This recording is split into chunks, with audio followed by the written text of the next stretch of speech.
أعوذ بالله من الشيطان الرجيم بسم الله الرحمن الرحيم والصلاة والسلام على أشرف المرسلين سيدنا محمد وعلى آله وصحبه أجمعين اللهم علمنا ما ينفعنا وانفعنا بما علمتنا وزدنا علما يا أرحم الراحمين. Aujourd'hui, nous allons commencer à commenter sourate An-Nasr. Dans cette sourate, Allah Azza wa Jalla dit أعوذ بالله من الشيطان الرجيم بسم الله الرحمن الرحيم إذا جاء نصر الله والفتح ورأيت الناس يدخلون في دين الله أفواجا فسبح بحمد ربك واستغفره إنه كان توابا. Lorsque vient le secours d'Allah ainsi que la victoire et que tu vois les gens entrer en foule dans la religion d'Allah, alors par la louange célèbre la gloire de ton Seigneur et implore son pardon car c'est lui le grand accueillant au repentir. Alors comme à l'accoutumée, on commence d'abord par citer les titres qui ont été donnés à cette sourate. Et à l'instar de la majorité des sourates du Coran, on trouve qu'il y a plusieurs titres qui ont été soit donnés par le prophète sallallahu alayhi wa sallam, sinon par ses compagnons ou bien par les exégètes. Alors, le nom le plus connu de cette sourate, c'est sourate An-Nasr. Sourate An-Nasr, ça veut dire le secours. Le secours, c'est ça, on expliquera dans le détail les termes.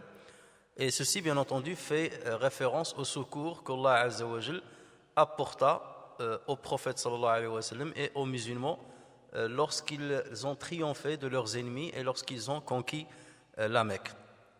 Le deuxième titre reprend la première partie du premier verset. C'est sourate Idha Ja'a Nasrullah. Idha Ja'a Nasrullah. Donc dans ce titre-là, Al-Fath, qui fait partie de ce verset-là, n'a pas été mentionné. Et ce titre-là, on le trouve dans Sahih al-Bukhari, donc l'imam al-Bukhari l'a mentionné dans son Sahih. L'imam al-Bukhari, comme vous le savez, il est mort au 3e siècle de l'Hégire, en l'an 256. L'imam Suyuti aussi l'a cité, ainsi que d'autres savants. Et ce titre-là a été mentionné dans des hadiths qui ont été rapporté notamment sur Aïcha radiyallahu anha, sur Ibn Mas'ud ainsi que sur Ikrima. Il y en a d'autres, mais c'est les trois principaux. Donc il y a des hadiths dans lesquels ces trois compagnons disaient lorsque sourate Idha Ja'a Nasrullahi a été révélée, le prophète ceci, on verra ce que le prophète faisait. Lorsque la sourate Idha Ja'a Nasrullahi a été révélée. Donc parce qu'ils l'ont intitulé ainsi, donc c'est devenu un titre officiel à cette sourate. Le troisième titre, c'est un titre qui reprend le premier verset entièrement. C'est sourate Idha Ja'a Nasrullahi wal Fath. Donc dans ce cas-là, on rajoute le mot al-Fath. Idha Ja'a Nasrullahi wal Fath. Et ce titre-là a été rapporté par Abd al-Razzaq as-San'ani. Alors Abd al-Razzaq as-San'ani, c'est un des grands savants parmi les premiers qui avaient établi un recueil de hadiths. On l'appelle Musannaf Abdul Razzaq. Parmi les premiers recueils de hadiths, il y a celui de l'imam Abd al-Razzaq as-San'ani. C'est un imam qui a appris chez des grands imams comme l'imam Malik, comme Sufyan al-Thawri, comme l'imam al-Awza'i. Et parmi ses élèves, il y a l'imam Ahmed ibn Hanbal qui apprenait chez lui. On rapporte aussi que l'imam Ahmed a fait un long voyage pour aller apprendre chez lui. Et lorsqu'il arriva, donc il est passé par plusieurs péripéties pour parvenir chez lui. Lorsqu'il arriva chez lui, on lui a dit ne le dérange pas parce qu'il est dérangé lorsqu'on toque chez lui. Et il est resté sous le soleil en train d'attendre jusqu'à ce qu'il sortit. Et à partir de là, il a commencé à apprendre chez lui les hadiths. Et l'imam Ahmed, comme vous le savez, c'est une grande référence au niveau du hadith. Donc l'imam Abd al-Razzaq as-San'ani faisait partie de ceux qui l'ont intitulé ainsi, Idha Ja'a Nasrullahi wal Fath. Le quatrième titre qui lui a été donné, c'est Surat al-Fath. Et là, ça rejoint Surat al-Fath telle qu'on la connaît. Il y a une autre sourate qui s'appelle Surat al-Fath, mais celle-là aussi a été intitulée Surat al-Fath, puisque les deux sourates, quelque part, annonçaient la conquête imminente de la Mecque. Fathu Makkah. On verra pourquoi Allah a choisi ce mot de al-Fath. Donc, puisque les deux sourates annonçaient Al-Fath, Fath Mecca, la conquête de la Mecque, donc on les a appelées toutes les deux sourates Al-Fath. Ceci a été rapporté par Yahya ibn al-Farra.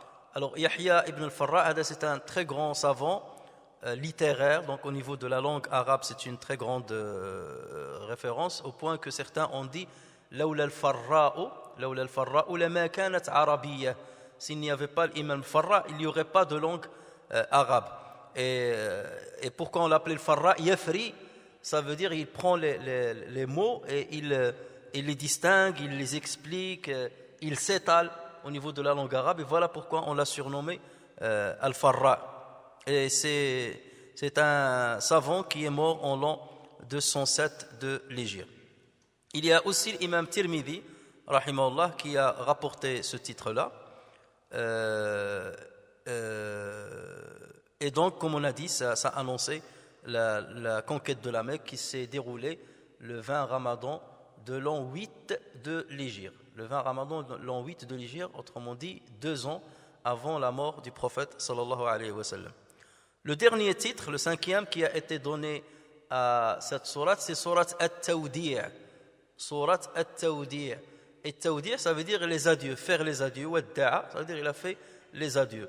Pourquoi? Tout simplement parce que cette sourate, beaucoup, y compris le prophète sallallahu alayhi wa sallam, et beaucoup de compagnons ont compris d'elle que c'est une sourate qui annonçait le départ du prophète sallallahu alayhi wa sallam, qui annonçait la mort du prophète sallallahu alayhi wa sallam. Et comme on le verra, puisqu'Allah Azza wa Jal s'adresse au prophète sallallahu alayhi wa sallam en lui disant: lorsque tu verras le secours d'Allah Azza wa Jal, lorsque viendra le secours d'Allah Azza wa Jal et viendra la victoire, la conquête de la Mecque, et que tu verras les gens entrer en islam en foule, ça veut dire quoi? Ça veut dire que tu as accompli ta mission. Ta mission était de transmettre sa religion, de la répandre sur la péninsule arabique. Et vu que ça s'est réalisé, donc ta mission s'est achevée. Et une fois la mission du prophète sallallahu alayhi wa sallam achevée, le mieux pour lui est de rester sur terre ou bien de basculer vers l'au-delà. C'est de basculer vers l'au-delà. Donc c'était tout à fait évident que après la fin de la mission du prophète sallallahu alayhi wa sallam, après la réalisation de l'objectif cherché par le prophète sallallahu alayhi wa sallam, par la prophétie qu'Allah Azza wa Jalla lui a donnée, donc il n'avait plus rien à faire sur terre, donc sa mort était imminente. Et c'est ce que le prophète sallallahu alayhi wa sallam d'ailleurs a compris, et c'est ce que beaucoup de compagnons, comme on le verra, l'ont compris. Et parmi ceux qui ont donné ce titre-là, c'est Ibn Mas'ud radiyallahu anhu. Donc on a rapporté sur Ibn Mas'ud ce titre-là, Surat At-Tawdi'. Alors maintenant, parlons du lieu et du moment de la révélation de cette sourate. Il y a presque unanimité des savants et des exégètes, principalement, sur le fait que cette sourate est une sourate médinoise. Alors lorsque les savants disent que c'est une sourate médinoise, c'est par rapport à la phase charnière de l'immigration. Tout ce qui a été révélé avant l'immigration, avant le hijra, est considéré comme un Coran mécois. Tout ce qui a été révélé après l'immigration est considéré comme un Coran médinois. Et on ne prend pas en compte le lieu de la révélation. Ça veut dire, après l'immigration, si jamais un verset a été révélé alors que le prophète sallallahu alayhi wa sallam était à la Mecque, comme par exemple Al-Yawma akmaltu lakum dinakum wa atmamtu alaykum ni'mati wa raditu lakum al-islam dina, c'est un verset qui a été révélé lors du pèlerinage d'adieu du prophète sallallahu alayhi wa sallam. Il était où? Il était à la Mecque. Mais c'est considéré comme un Coran médinois. Donc là, on parle au niveau chronologique et on ne parle pas au niveau de la terre dans laquelle, sur laquelle ce verset a été révélé. Donc c'est considéré comme une sourate médinoise, même si, comme on va le voir, certains vont considérer qu'elle a été révélée à la Mecque après la conquête de celle-ci. Lorsque j'ai dit il y a presque unanimité, parce qu'il y a quelques savants qui l'ont considérée comme mécoise, mais ils n'ont aucun argument tangible pour soutenir cette thèse-là. Donc la majorité écrasante des savants disent, et beaucoup ont rapporté l'unanimité des savants là-dessus, que c'est une sourate qui est médinoise. Certains disent que c'était la dernière sourate à être révélée complètement. Autrement dit, il y a des sourates qui ont continué d'être révélées, mais en fragments. notamment Surat At-Tawbah. Surat At-Tawbah, on sait qu'elle a été révélée à partir de la 9e année de l'Hégire. Donc, Surat Al-Nasr a été révélée entièrement, puisqu'il n'y a que 3 versets dedans. Et après elle, d'autres versets, notamment de Surat At-Tawbah, ont continué d'être révélés. Mais le début de Surat, pour la majorité, le début de Surat At-Tawbah a commencé d'être révélé avant le début de la révélation de cette sourate. Alors certains vont dans plus de précision en disant qu'elle a été révélée précisément au milieu de Ayyam at-Tashriq, lors du pèlerinage d'adieu. On sait très bien que le pèlerinage d'adieu a eu lieu quelle année de l'Hégire? La dernière année de la vie du prophète sallallahu alayhi wa sallam, la dernière année de l'Hégire, et c'était dans quel mois? C'était le Hajj, c'est de l'Hijja. Le Hajj, donc ça arrive toujours à l'Hijja. Et le prophète sallallahu alayhi wa sallam est mort quand? Rabi' al-Awwal. Rabi' al-Awwal, 12 de Rabi' al-Awwal. Donc combien il y a de temps entre la révélation de cette sourate et la mort du prophète sallallahu alayhi wa sallam? Donc de l'Hijja. 2 ou 3? 3 mois. Parce qu'il y a de l'Hijja, il y a Muharram, il y a Safar, et il y a Rabi' al-Awwal. Donc il y a 3 mois. Vous connaissez les mois arabes. Donc il y a le premier mois, c'est lequel? Muharram. Ensuite, Safar, Rabi' al-Awwal, Rabi' al-Thani ou bien Rabi' al-Akhir, Jumad al-Oula, Jumad al-Thaniya, Rajab, Sha'ban, Ramadan, Shawwal, Dhul Qa'da, Dhul Hijja. Donc il y a exactement 3 mois avant la mort du prophète sallallahu alayhi wa sallam pour cela que cette sourate a été révélée. Pendant Ayyam Tashriq. Ayyam Tashriq, c'est quel jour de Dhul Hijja? C'est le 11, le 12 et le 13. Et pourquoi on les appelle Ayyam Tashriq? Parce que ce sont les jours où on a déjà sacrifié les moutons ou bien les sacrifices. Et donc on prend les pèlerins, ils prenaient la viande et ils la séchaient. C'est ce qu'on appelle le qaddid. Le guddid, on l'appelle le guddid. Ils préparaient le qaddid. Et tashriq, c'est ça. Tashriq, c'est la préparation de la viande sèche. On a séché la viande. C'est ce qu'on appelle at-tashriq chez les Arabes. Donc c'est pour cela qu'on les a appelés ayyamu at-tashriq, les jours où on prépare la viande et on assèche la viande après avoir sacrifié les bêtes le 10e jour de Al-Hijja. Voilà pourquoi on l'appelle at-tashriq. Alors At-Tirmidhi rapporte sur Ibn Omar qu'il a dit cette sourate, donc c'est Ibn Omar qui dit cela, cette sourate ça a été rapporté sur Ibn Omar. Après il faut voir l'authenticité de la chaîne de transmission. Cette sourate est descendue sur le messager de Dieu sallallahu alayhi wa sallam au milieu des jours de Tashriq, Amina, donc il était Amina, alors qu'il accomplissait le pèlerinage d'adieu. Et ensuite il a dit lorsque Idha ja'a nasrullahi wal fath, et ensuite il a terminé la sourate. Mais certains savants ont affaibli ce hadith. Donc c'est pour cela que il y a toujours cette divergence entre les savants et cette question n'a pas été tranchée. Certains ont dit qu'elle a été révélée juste après la conquête de la Mecque. Et donc la conquête de la Mecque, elle a eu lieu en l'an 8, ça veut dire 2 ans avant la mort du prophète sallallahu alayhi wa sallam. Et il précise que c'était juste après la bataille de Hunayn qui a eu lieu le 10e jour de Shawwal, c'est-à-dire quelques jours après la conquête de la Mecque, puisque certaines tribus, y compris la tribu de Thaqif, se sont réunis pour attaquer les musulmans, puisque les musulmans ont conquis la Mecque, et on reviendra à cette conquête-là, lorsqu'ils ont conquis la Mecque et que certains Arabes ont vu que les musulmans commençaient à prendre de l'ampleur et que les Qurayshites qui résistaient à la conversion à l'islam se sont convertis en fin de compte à l'islam, ou bien ils se sont rendus aux musulmans. Donc ils ont dit on va s'allier entre nous et on va attaquer les musulmans avant qu'ils ne prennent toute l'Arabie. Et donc ils ont constitué une grande armée de plus de 30 000 personnes et ils ont voulu attaquer les musulmans à la Mecque, sauf que le prophète sallallahu alayhi wa sallam les a interceptés avant qu'ils n'arrivent à la Mecque. Et ça c'était stratégiquement parlant très intelligent de la part du prophète sallallahu alayhi wa sallam, parce qu'il a dit si je reste à la Mecque et qu'ils m'attaquent à la Mecque, les Qurayshites qui viennent de se convertir, sûrement il y a parmi eux ceux qui se sont convertis par peur. Donc si je les laisse venir, si je laisse l'ennemi venir, donc les Qurayshites peuvent m'attaquer à l'intérieur de la Mecque. Donc c'est pour cela qu'il a préféré les attaquer lui-même et il a ramené avec eux les nouveaux convertis, parce que là, dans ce cas, ils seront sous la coupole et sous la domination des musulmans pour qu'ils combattent à côté du prophète sallallahu alayhi wa sallam. Et d'ailleurs, c'est ce qui a été fait. Et cette bataille a fini à l'avantage des musulmans. Et le prophète sallallahu alayhi wa sallam, c'est là où il a donné énormément de butin, notamment à ceux qui venaient de se convertir pour les rapprocher encore plus à l'islam. Et pour qu'ils considèrent que le fait de se convertir à l'islam ne leur fera pas perdre tous les privilèges financiers notamment qu'ils avaient auparavant lorsqu'ils avaient la gestion du pèlerinage à la Mecque. Alors, il y en a même ceux qui ont dit qu'elle a été révélée avant la conquête de la Mecque. Là aussi, c'est un autre avis. Et qu'elle a annoncé l'imminence de la conquête de la Mecque. C'est que إِذَا جَاءَ نَصْرُ اللَّهِ وَالْفَتْحُ, ça a été révélé avant même que la Mecque ne soit conquise. Et donc, c'était une annonce de l'imminence de la conquête de celle-ci. Et ces savants-là ont dit qu'elle fut révélée juste après la bataille de Khaybar. Parce qu'au niveau chronologique, il y a eu Sulh al-Hudaybiyah, le traité de al-Hudaybiyah. Ensuite, il y a eu la conquête de Khaybar. Ensuite, il y a eu la bataille de Mu'ta. Ensuite, la conquête de la Mecque. Et ensuite, la bataille de Hunayn.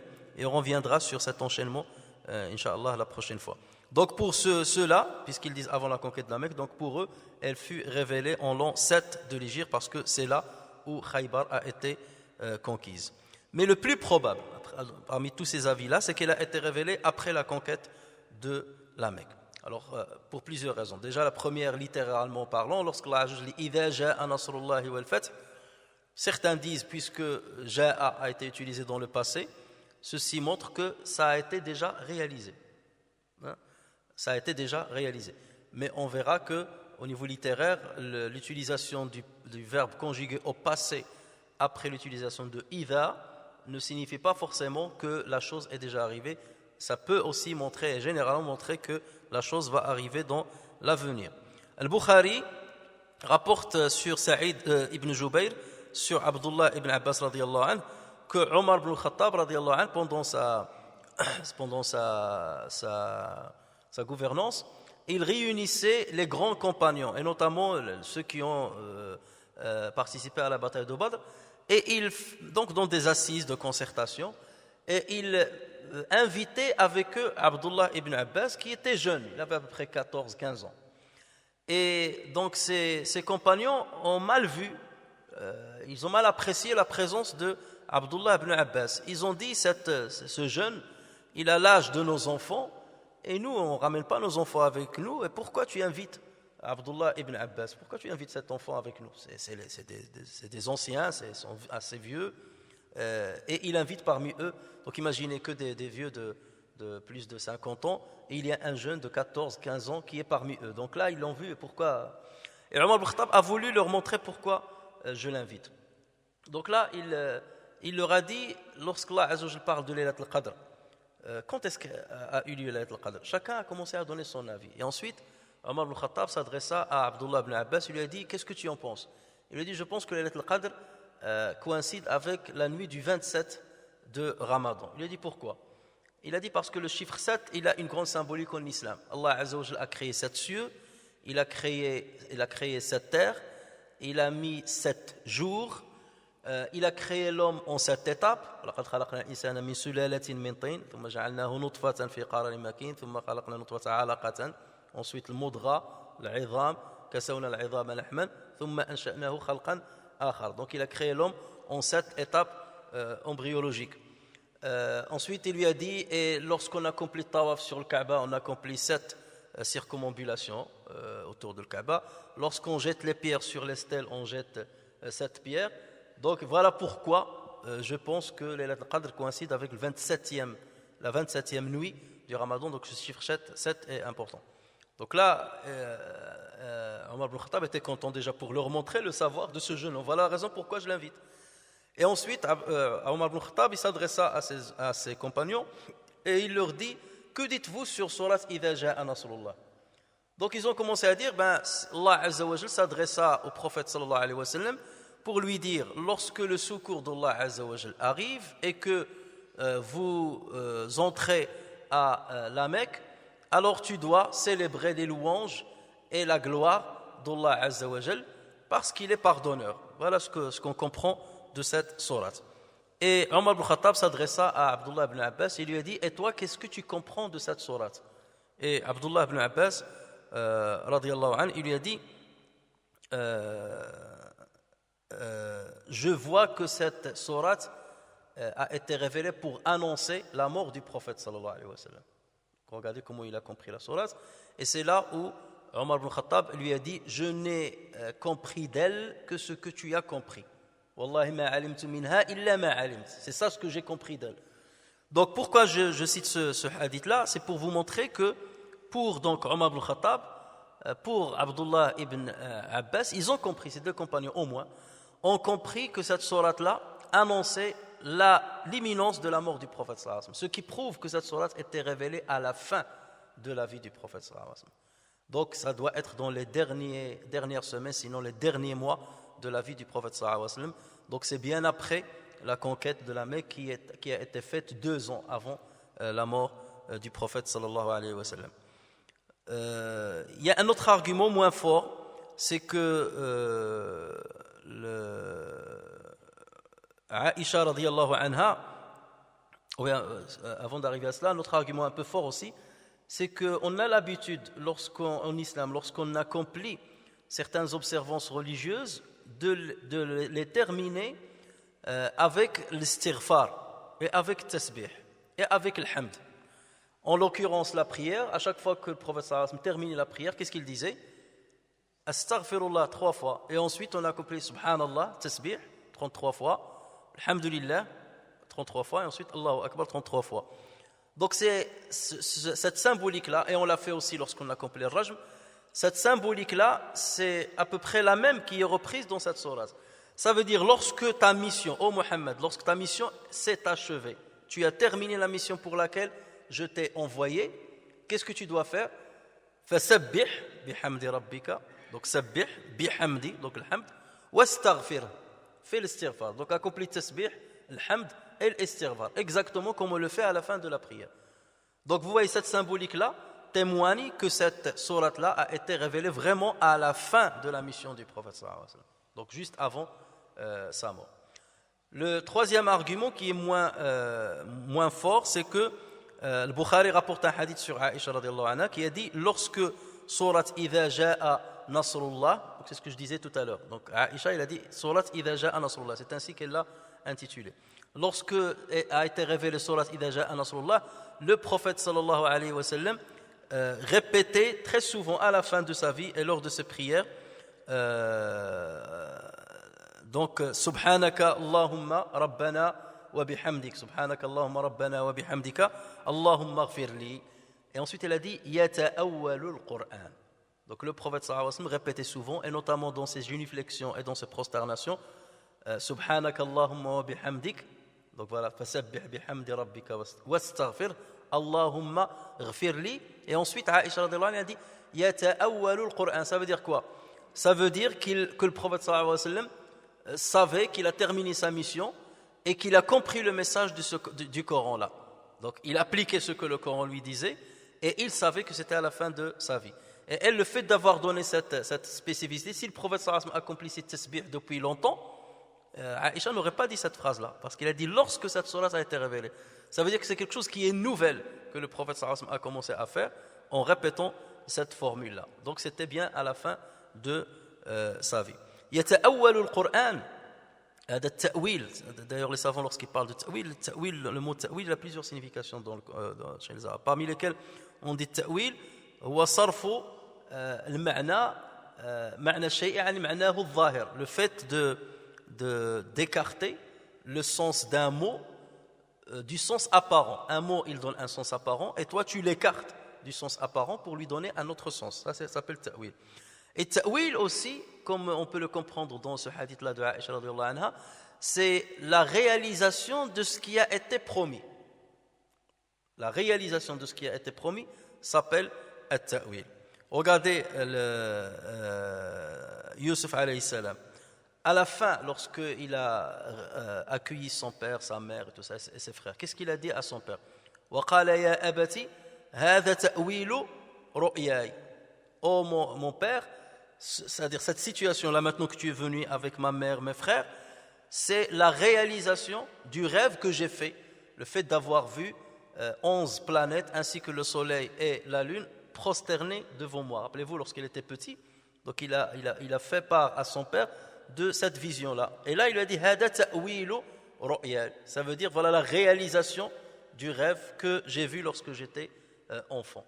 C'est la prosternation des 11 planètes fait référence à la prosternation des 11 de mes frères, et la prosternation du soleil et de la lune fait référence à la prosternation de son père et de sa mère. Allah Azza wa Jal aussi, dans un autre verset, il utilise ce terme de ta'wil dans ce sens-là. Allah Azza wa Jal dit Hal yanzuruna illa ta'wila, en parlant du jour de la résurrection. Hal yanzuruna, ça veut dire attendent-ils, qu'attendent-ils sinon la réalisation du jour promis. Hal yanzuruna, yanzurun ici c'est pas voir, c'est attendre. Hal yanzuruna illa ta'wila, ça veut dire sa réalisation. Donc vous voyez ta'wil ici c'est la réalisation. Hal yanzuruna illa ta'wilahu yawma ya'ti ta'wiluhu, le jour où sa réalisation sera faite, c'est-à-dire que le jour du jugement viendra. Yaqulu alladhina nasuhu min qablu qad ja'at rusul rabbina bil haqq. Ceux qui ont oublié ce jour-là, ils diront les messagers de notre Seigneur nous ont ramené l'information véridique. Donc le jour du jugement est bel et bien arrivé. Alors concernant maintenant le troisième sujet, donc après avoir parlé des titres de cette sourate, le lieu et le moment et la raison de la révélation de cette sourate, maintenant venons-en au mérite de cette sourate, on a l'habitude de le faire avec les autres sourates. Alors plusieurs hadiths ont été rapportés sur le mérite de cette sourate, mais la majorité écrasante de ces hadiths-là sont des hadiths soit forgés, majoritairement forgés, ou bien faibles. Et d'ailleurs, c'est très récurrent dans plusieurs sourates du Coran. Il faut savoir qu'à un certain moment de l'histoire des musulmans, les gens, et notamment les étudiants, s'intéressaient beaucoup plus à ilm al-hadith. Il y avait toute une vague, une tradition, ou bien une mode à une certaine période où les étudiants de Sharia s'intéressaient beaucoup plus à ilm al-hadith qu'à ulum al-Qur'an et à tafsir. Donc certains, de bonne foi, ont commencé à forger des hadiths pour que les gens s'intéressent au Coran et à la lecture du Coran. Donc ils ont commencé à dire celui qui lit telle sourate, il aura telle récompense. Celui qui lit telle sourate, il aura telle récompense. Telle sourate va faire ceci, telle sourate va te faire cela, pour inciter les gens à lire le Coran. Mais bien entendu, ils n'ont pas le droit de le faire, combien même leur foi soit bonne. Mais le prophète sallallahu alayhi wa sallam a bien dit celui qui ment sur moi d'une manière préméditée, qui se prépare, qu'il sache qu'il aura une place dans l'enfer. Alors parmi ces hadiths forgés qui ont été rapportés, c'est un hadith dans lequel il a été dit que le prophète sallallahu alayhi wa sallam aurait dit, bien entendu c'est pas vrai, man qara'aha faka'annama shahida ma'a Muhammadin fatha Makkah. Celui qui lit cette sourate, c'est comme s'il a participé avec Muhammad à la conquête de la Mecque. C'est beaucoup, hein. Ça veut dire il suffit de lire 3 versets et ça y est, tu es considéré comme si tu as participé à la conquête de la Mecque. Donc là, c'est un hadith qui est complètement forgé. Il y a un deuxième hadith aussi qui a été forgé et qu'on a rapporté. On a dit que le prophète sallallahu alayhi wa sallam aurait dit à Ali ibn Abi Talib, ya Ali, man qara'aha anjahu Allahu min shiddati yawm al-qiyamah. Celui qui récite cette sourate, Allah Azza wa Jal l'épargne des difficultés du jour du jugement. Wa lahu bi kulli ayatin qara'aha thawaba al-mustaghfirin bil ashar. Et il aura pour chaque verset récité une récompense équivalente à ceux qui demandent pardon à Dieu juste avant l'aube. Parce que Dieu vante le mérite de ces gens-là. Donc il aura la même récompense. Ça veut dire tu n'as pas besoin de te réveiller à la fin de la nuit. Tu auras la même récompense rien qu'en citant un seul verset de cette sourate. Donc vous voyez qu'il y a bien entendu une exagération qui ne peut en aucun cas être acceptée. Ensuite il a dit Ya Ali man qara'aha kana fi dunya fi hirzillah. Celui qui la lit, il sera sous la protection de Dieu. Il sera épargné de châtiment de l'enfer. وإذا جاءه وإذا جاءه ملك الموت قال الله تعالى له أقرئ عبدي مني السلام وقل له عليك السلام وله بكل آية قرأها مثل ثواب من أحسن إلى ما ملكت يمينه. Et donc, Ali dit que pour toute personne qui lit cette sourate, Allah Azza wa Jal envoie un ange qui lui dit Dieu te transmet son salam et il te dit que la paix soit sur toi. Sache que celui qui lit cette sourate-là aura la récompense de celui qui était bienfaisant envers ses esclaves. Donc vous voyez que là c'est trop exagéré. Ça se voit, ça sonne un hadith qui est faux. Alors il y a un hadith qui a été rapporté par les savants du hadith, dans lequel le prophète sallallahu alayhi wa sallam aurait dit, enfin il s'est adressé à un de ses compagnons, il lui a dit: est-ce que tu t'es marié? Il lui a dit: non, ya Rasulallah, je ne suis pas marié parce que je n'ai pas de quoi me marier, je n'ai pas d'argent pour donner la dot à la femme que je pourrais demander en mariage. Et là le prophète sallallahu alayhi wa sallam lui a dit: n'as-tu pas Qul huwallahu ahad? Ça veut dire, ne connais-tu pas par cœur surat Qul huwallahu ahad? Il lui a dit: si, je la connais. Et là le prophète sallallahu alayhi wa sallam lui a dit: c'est le tiers du Coran, il représente le tiers du Coran. Et ça on l'a dit, c'est un hadith authentique là-dessus, que surat Qul huwallahu ahad ta'dilu thulutha al-Qur'an, équivaut au niveau de l'ajr dans sa lecture, le tiers du Coran. Ensuite le prophète sallallahu alayhi wa sallam lui a dit: tu n'as pas idha ja'a nasrullahi wal fath, la sourate qui nous intéresse. Il lui a dit: si. Il lui a dit: ta'dilu rubu' al-Qur'an. Tu n'as pas qul ya ayyuhal kafirun? Il lui a dit: si. Il lui a dit: ta'dilu rubu' al-Qur'an, il équivaut au quart du Coran. Et ensuite il lui a dit: tu n'as pas idha zulzilatil ardu zilzalaha? Il lui a dit: si. Il lui a dit: ta'dilu rubu' al-Qur'an, il équivaut au quart du Coran. Alors ce hadith là, donc comme j'ai dit, ce hadith là a été rapporté par Tirmidhi notamment, et lui il a considéré que c'est un hadith qui est hasan, qui est bon, mais quelques savants ont considéré que c'est un hadith qui est faible, notamment l'Albani ainsi que Shu'aib al-Arnaout rahimahumullah, donc qui ont dit que dans la chaîne de transmission de ce hadith là il y a Salama ibn Wardan qui est considéré par les savants comme faible. Donc le hadith là on ne peut pas le prendre en compte. Il y a une partie qui est vraie, comme le cas de surat Qul huwallahu ahad, ça on l'a dit, mais le reste ne l'est pas. Alors il existe plusieurs autres hadiths qui sont encore plus étranges les uns que les autres, mais ce sont des hadiths qui ne sont pas authentiques. Donc le seul hadith qui est authentique dans ce sens-là, c'est celui de Bukhari que j'ai cité. C'est lorsque Aïcha radiyallahu anha a dit: depuis la révélation de cette sourate, le prophète sallallahu alayhi wa sallam multipliait la formule Subhanaka Rabbana wa bihamdik Allahumma ighfirli au niveau de sa prosternation et de ses génuflexions. Alors commençons maintenant par expliquer verset par verset ou mot par mot. On va se limiter de toute façon au premier verset. Idha ja'a nasrullahi wal fath. Donc cette sourate, bien entendu, elle est composée de combien de versets? 3 versets. Il y a combien de sourates dans le Coran qui sont composées de 3 versets? Il y en a 3. Il y a sourate Takathur, il y a sourate Al-Asr et il y a sourate Al-Nasr. C'est les 3 sourates où il y a, donc au niveau numérique, le nombre de versets, c'est les sourates les plus petites. Mais au niveau des mots, il y a des sourates plus petites que sourate Al-Nasr, comme sourate Al-Ikhlas, elle est plus petite que sourate Al-Nasr au niveau du nombre de mots. Mais au niveau des versets, il n'y a que 3 versets, 3 sourates qui ont 3 versets. Et cette sourate commence ftutihat bi jumlatin shartiyya. Alors, idha, en arabe on l'appelle adatu shart. C'est comme un outil de condition. C'est lorsque ou bien si. Lorsque ou bien si. Alors, en grammaire arabe et grammaire français, parfois, il n'y a rien à voir. Donc, on parle d'une conjonction. Alors, en français, on va parler d'une conjonction qui va introduire une proposition subordonnée et une proposition principale. La condition subordonnée, elle va dépendre parfois des circonstances. Donc, on va parler d'une proposition subordonnée circonstancielle. Et la réponse, c'est ce qu'on appelle jawab shart en arabe. Donc, on va l'appeler la proposition principale.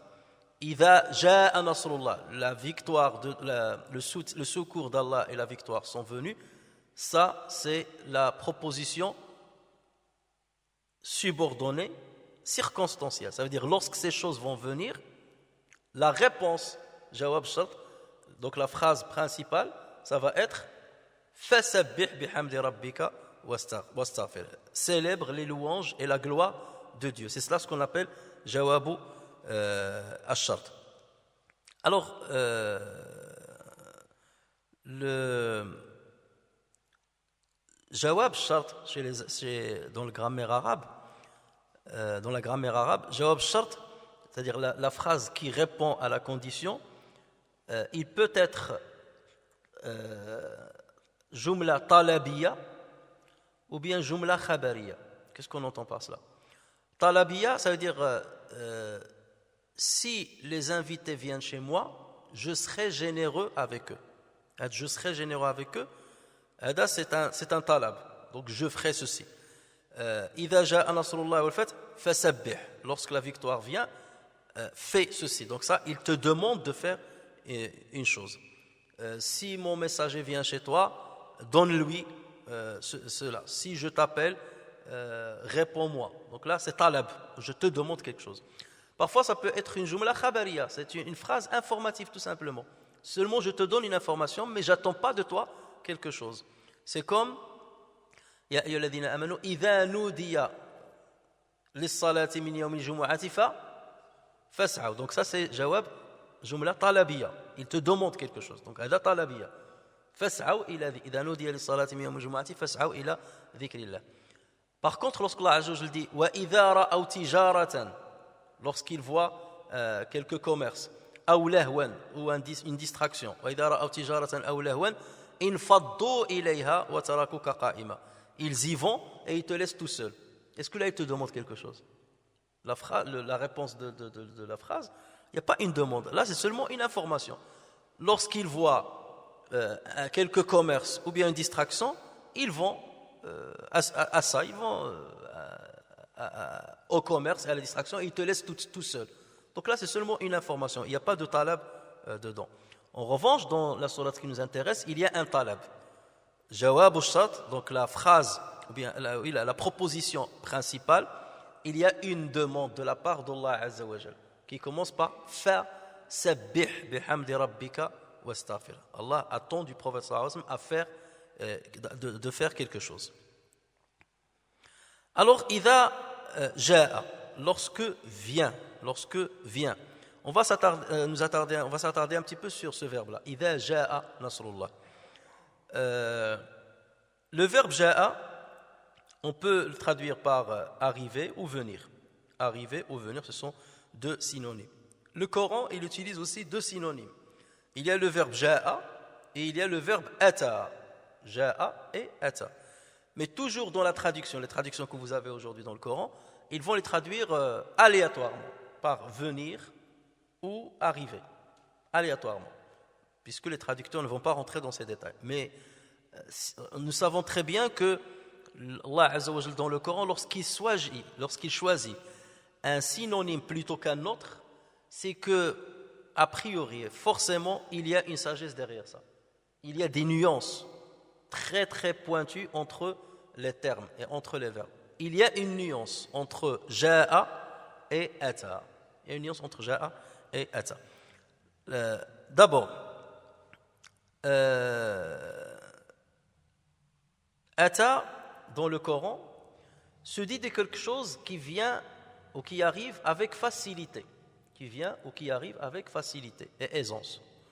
En revanche, ja'a se dit de quelque chose ou d'un événement qui va arriver avec difficulté ou qui va prendre beaucoup de temps pour arriver, ou l'arrivée d'un événement qui est improbable, ou l'arrivée d'un événement qui est inhabituel ou inattendu.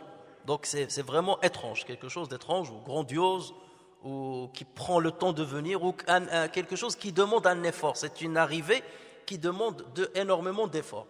Alors que ata, il n'y a pas forcément d'effort dedans. Ata, c'est une arrivée simple, facile, aisée. Ja'a, il y a de la difficulté. il y a de l'effort, ou bien il y a du temps, ou bien il y a une grande attente, ou il y a quelque chose qui est inhabituel. Voilà la première nuance. Au niveau de la conjugaison, dans le Coran, on va remarquer que le verbe ja'a ne figure pas dans le Coran conjugué au présent. Toujours il a été conjugué au passé. Ja'a. Il n'y a pas yaji'u. Ça n'existe pas. Il n'a jamais été conjugué à l'impératif. Il n'a jamais été conjugué à l'impératif. En revanche, le verbe ata dans le Coran, il a été conjugué au passé. Ata, amrullahi, ça c'est le passé. Il a été conjugué au présent et il a été conjugué à l'impératif.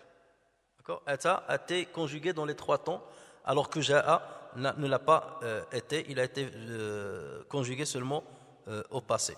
Regardez lorsque, par exemple, Allah Azza wa Jalla dit هل ينظرون إلا أن يأتيهم الله في ظلال من الغمام والملائكة. Qu'attendent-ils sinon qu'Allah leur vienne à l'ombre des nuées, de même que les anges. هل ينظرون إلا أن يأتيهم. Là, il est conjugué en quel temps? يأتيهم au présent. يأتي, n'a pas هل أتاهم. يأتيهم, يأتي, c'est au présent. Donc là, ça a été conjugué au présent. Lorsque Allah Azza wa Jalla s'adressa à Moïse et à son frère Haroun, فأتياه فقولا إنا رسول ربك. Allez voir Pharaon et dites-lui que nous sommes les messagers de ton Seigneur. فأتياه. Donc là, ça a été conjugué en impératif. D'accord? Et ça, cette conjugaison-là, on ne la trouve pas dans le verbe ja'a. Alors maintenant, on va s'attarder sur cette nuance de la facilité ou la difficulté, pour qu'on comprenne pourquoi Allah Azza wa Jalla a dit إِذَا جَاءَ نَصْرُ اللَّهِ. Il aurait pu dire إِذَا أَتَى نَصْرُ اللَّهِ. Il aurait pu le dire. Et nous, on aurait dit, ce sont 2 synonymes. إِذَا أَتَى نَصْرُ اللَّهِ وَالْفَتْحِ. Non, il y a une nuance dans le choix de ja'a.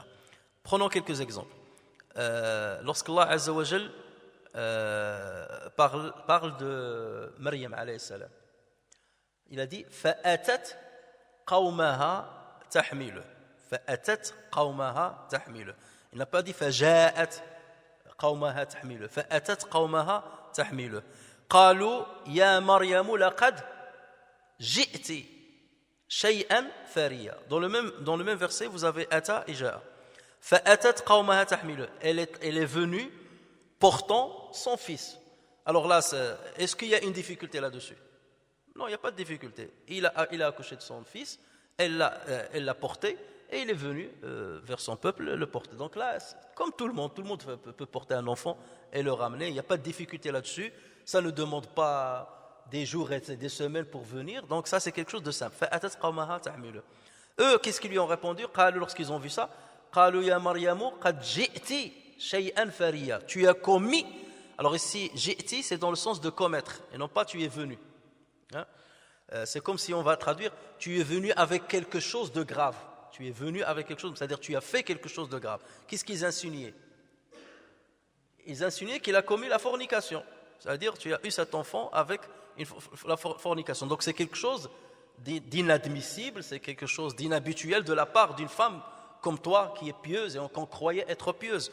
Donc c'est pour cela qu'ils ont utilisé, que Allah Azza wa Jalla a utilisé le terme Ji'ti pour montrer que dans leur esprit c'était une abomination ce qu'elle a fait. D'accord? Laqad ji'ti shay'an fariya. Regardez cette nuance entre atat qawmaha tahmilu, ji'ti shay'an fariya.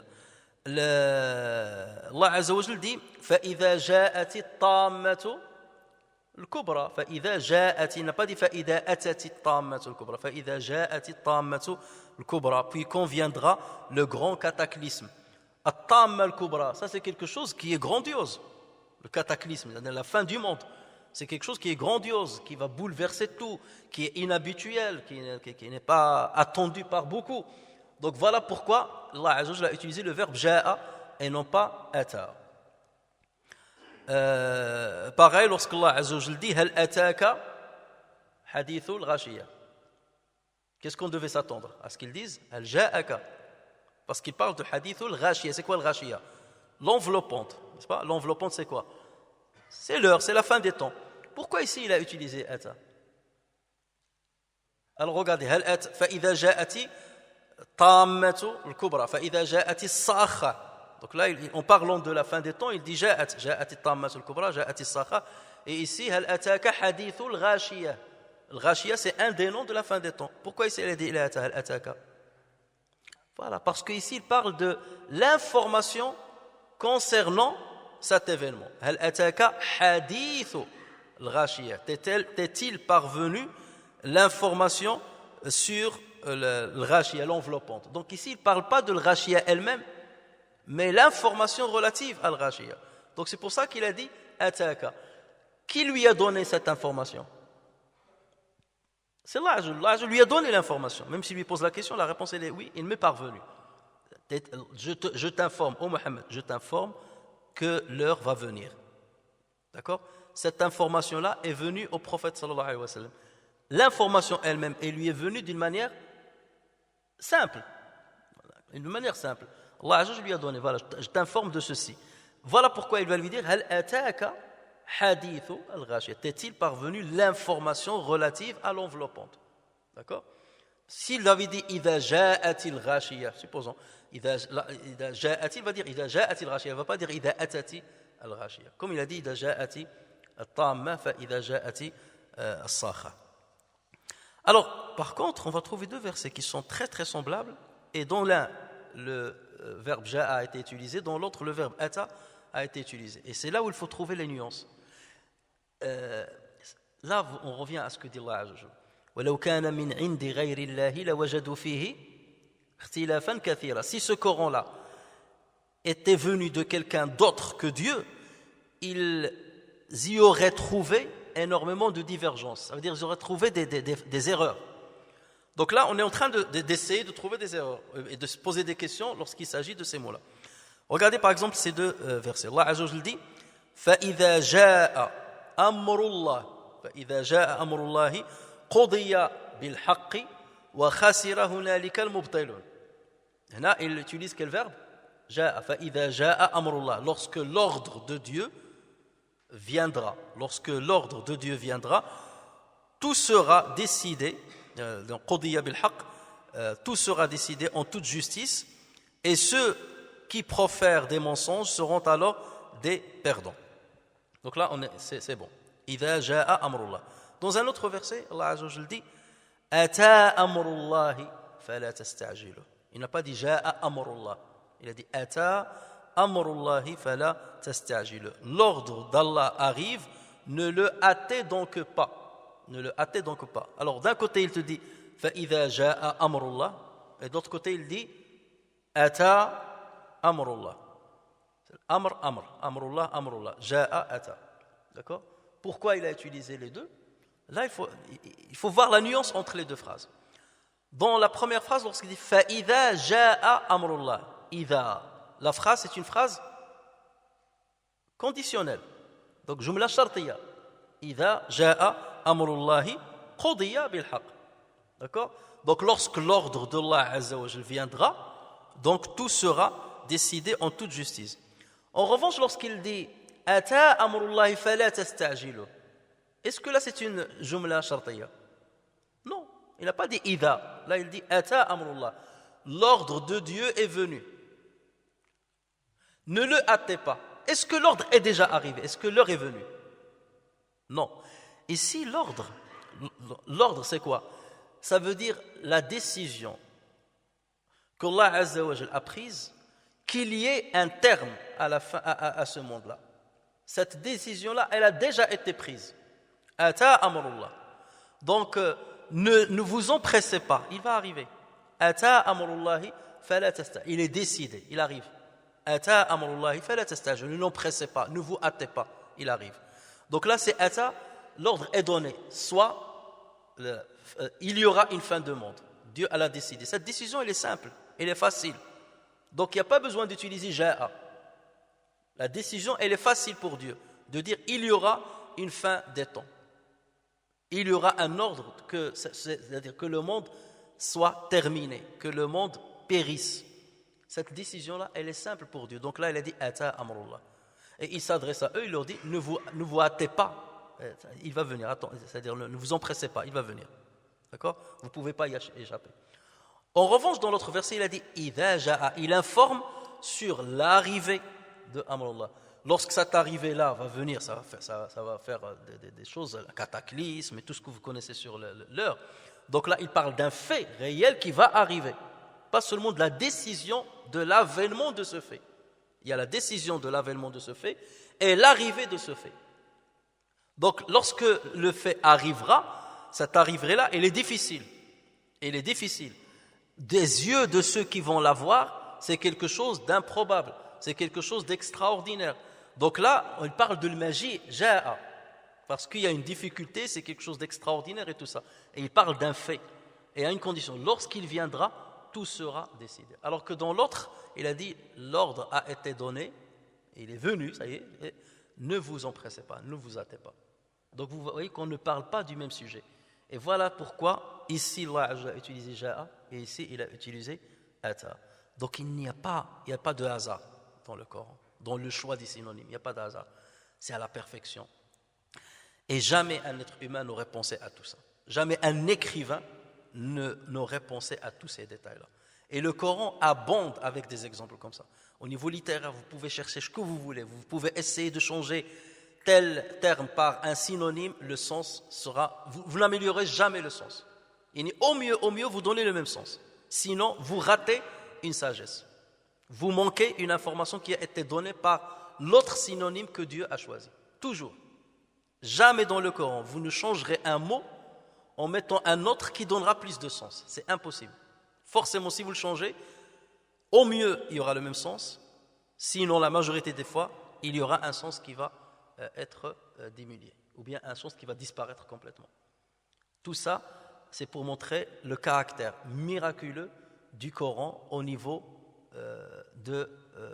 littéraire. Au niveau littéraire. C'est pour cela que les Arabes ont dit c'est de la magie. Parce que ce n'est pas possible qu'un homme ait autant de perfection. Ce n'est pas la poésie. Nous connaissons ce que c'est que la poésie. Nous sommes des maîtres au niveau de la poésie. Au niveau littéraire, nous sommes des maîtres. Et ce Coran-là, non, c'est quelque chose qui est... Voilà pourquoi le Walid ibn Mughira dit, j'ai entendu de Mohammed une parole. Wallahi, ma sami'tu mithlahu qattu min kam. Je n'ai jamais entendu une parole auparavant pareille à cela. Inna fihi la halawa wa inna alayhi la talawa wa inna a'lahu la muthmir wa inna asfalahu la mughdiq wa innahu ya'lu wa la yu'la alayh. Parce qu'ils ont été ébahis par le caractère exceptionnel de ce Coran.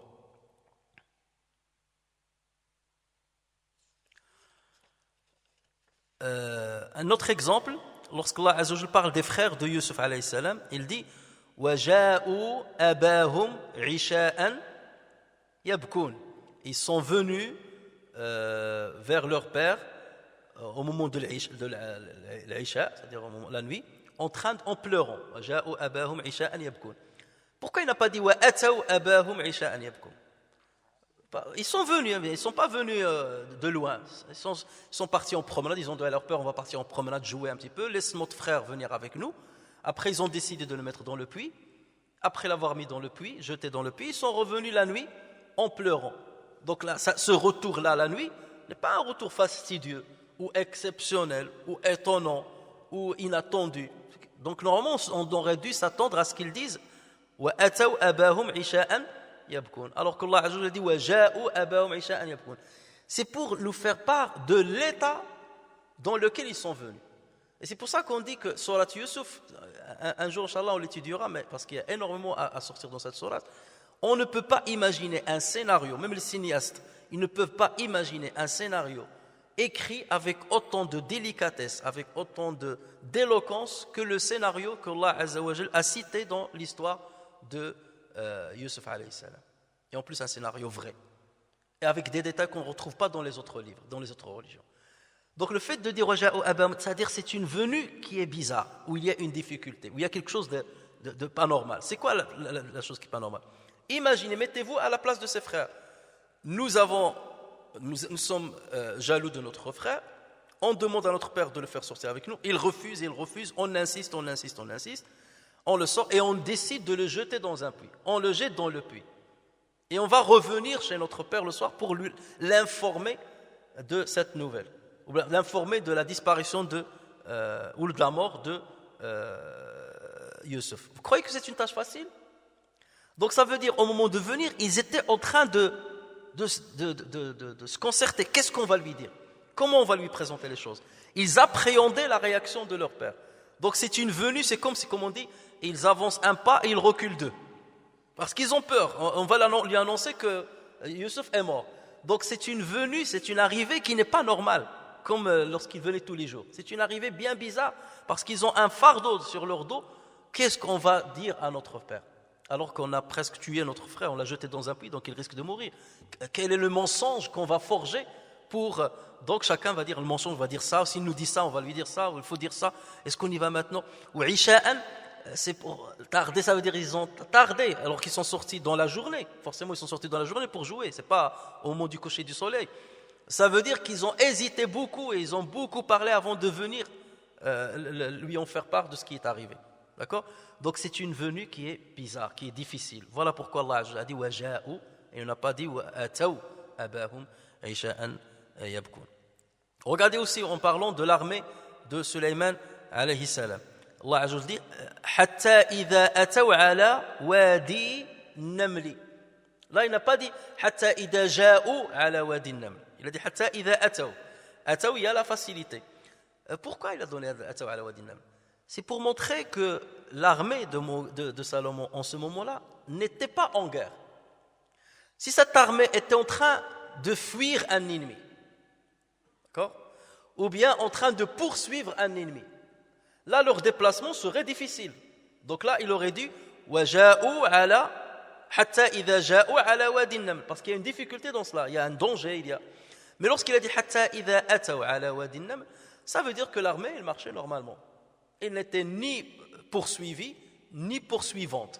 C'est un déplacement normal. Hatta idha ataw ala wadi an-naml qalat namlatun ya ayyuha an-naml udkhulu masakinakum. Une fourmi dit aux fourmis, entrez dans vos demeures pour que Sulayman et son armée ne vous écrasent pas. La yahtimannakum. Et là il n'a pas dit ne vous piétine pas, ne vous casse pas. Si on veut la bonne traduction, ne vous casse pas. Et c'est après qu'on a découvert que les fourmis sont composées par leur corps est composé par la silice. Et la silice, c'est l'élément principal du verre. Et le verre, ça se casse, ça ne s'écrase pas. Donc c'est pour ça que Allah a utilisé la yahtimannakum. Alors qu'on casse le verre ou on casse tain, les pots en argile dure, mais alors que les fourmis, tu vas dire. Tu ne vas pas dire yahtim, on va dire il écrase. Là il a dit il casse. Et ça on a découvert que leur corps était composé de silice. Donc voilà ce qu'on peut comprendre de hatta idha ataw ala wadi an-naml. Maintenant revenons au verset idha jaa nasrullahi wal fath, lorsque vient le secours d'Allah ainsi que la victoire. On comprend mieux maintenant. Idha jaa nasrullah. Si Allah avait dit idha ata nasrullah, ça veut dire que la victoire est venue rapidement. Le secours de Dieu est venu rapidement, d'une manière aisée, simple. Mais lorsqu'Allah dit idha jaa nasrullah, ça veut dire que ce secours de Dieu et la victoire, est-ce qu'ils sont venus simplement? Est-ce qu'ils sont venus rapidement? Ça veut dire qu'il a fallu patienter, qu'il a fallu du sacrifice, qu'il a fallu des guerres, qu'il a fallu de l'attente, qu'il a fallu des années pour que le secours d'Allah Azza wa Jal vienne enfin et que les musulmans rentrent à la Mecque et qu'ils triomphent de tous leurs ennemis. Donc voilà, on comprend mieux pourquoi Dieu a dit « Idha ja'a nasrullah » et il n'a pas dit « Idha ata amru Allah ». Pareil, « Idha ja'aka al-munafiqun » Les munafiqun, lorsqu'ils sont venus chez le prophète sallallahu alayhi wa sallam, « Qalu innaka la rasulullah » Tu es l'envoyé de Dieu. Est-ce qu'ils le pensaient? Lorsque les hypocrites viennent te voir et ils te disent tu es certainement le messager de Dieu, ils mentent. Donc leur venue n'est pas normale. Leur venue n'est pas normale comme tout le monde. Parce que c'est une venue anormale. sont venus, on va lui mentir, on va lui dire que tu es un prophète. Donc c'est une venue où il y a de l'hypocrisie. Voilà pourquoi il a utilisé إِذَا جَاءَكَ الْمُنَافِقُونَ, parce que c'est une venue anormale, où il y a de l'hypocrisie. C'est pas comme la venue des compagnons, par exemple. Là, il aurait dit إِذَا أَتَاكَ الْمُؤْمِنُ, par exemple. Supposons que ça aurait existé dans le Coran. إِذَا جَاءَكَ الْمُنَافِقُونَ, une venue anormale. Donc vous voyez la précision dans ata et ja'a. Je vais m'arrêter là-dessus parce que j'ai d'autres choses à dire, mais je les laisse pour la prochaine fois, pour montrer justement cette difficulté-là, qui est c'est-à-dire le secours d'Allah Azza wa Jalla, la victoire, il y a une règle immuable divine qui montre que le secours d'Allah Azza wa Jalla, la victoire, ne peuvent en aucun cas venir s'ils ne sont pas précédés par des conditions. Dans ces conditions, c'est quoi? Il faut patienter, il faut endurer, il faut sacrifier et il faut du temps pour que le secours d'Allah Azza wa Jalla vienne. Et on verra comment cette règle-là est immuable à travers d'autres versets et à travers d'autres exemples. نفعني الله وإياكم بالقرآن الكريم وبحديث سيد الأولين والآخرين وغفر الله لي ولكم ولسائر المسلمين سبحانك اللهم وبحمدك نشهد أن لا إله إلا أنت نستغفرك ونتوب إليك سبحان ربك رب العزة عما يصفون وسلام على المرسلين والحمد لله رب العالمين.